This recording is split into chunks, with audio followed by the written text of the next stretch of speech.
السلام عليكم. أنا أمال سليم، عاملة لكم النهاردة صينية قرع العسل بالتاتش بتاعي. تقدروا تقولوا اختراع. طعمها وهمي، ومش هتعملي قرع العسل غير بالطريقة دي بعد كده. يا ريت لو الوصفة عجبتك ما تنسيش تشتركي معايا في القناة وتدوسي على زر الجرس علشان توصلك وصفاتي.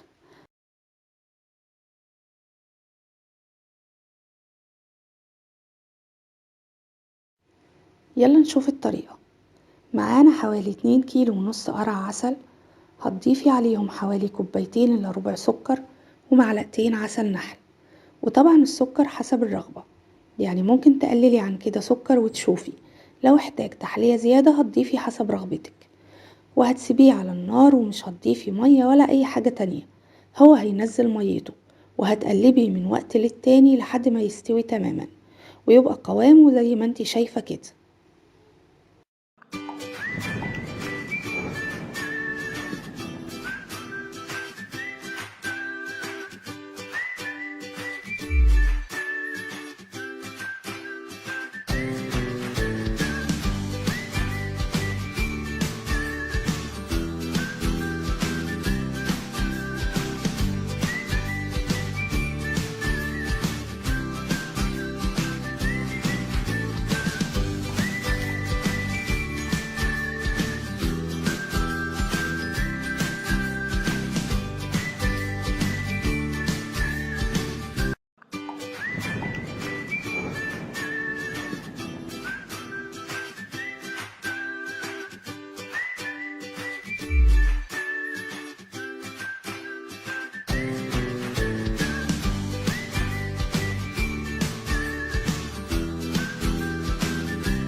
هبتدي أجهز المهلبية ومقاديرها كالتالي: كوباية نشا على 4 كوب لبن و2 كوب مية وكوباية سكر.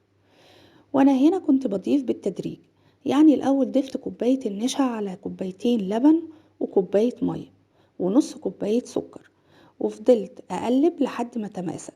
بعد كده كنت بضيف السوائل حسب الاحتياج لحد ما ادتني القوام المناسب. بعد كده ضفت باقي السكر.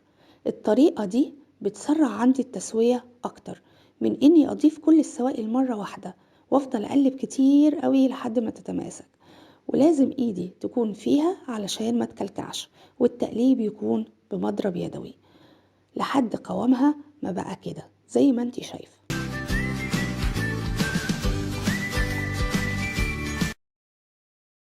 وادي قرع العسل بعد ما نزلته ونشف تماما من ميته.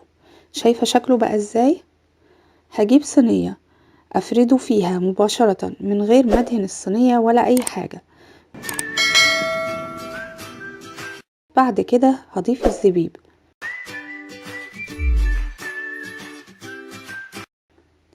فوق الزبيب هحط بسكوت سادة.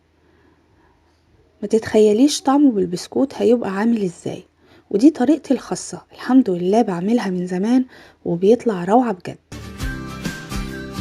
بعد كده هنزل المهلبية على البسكوت بالشكل ده،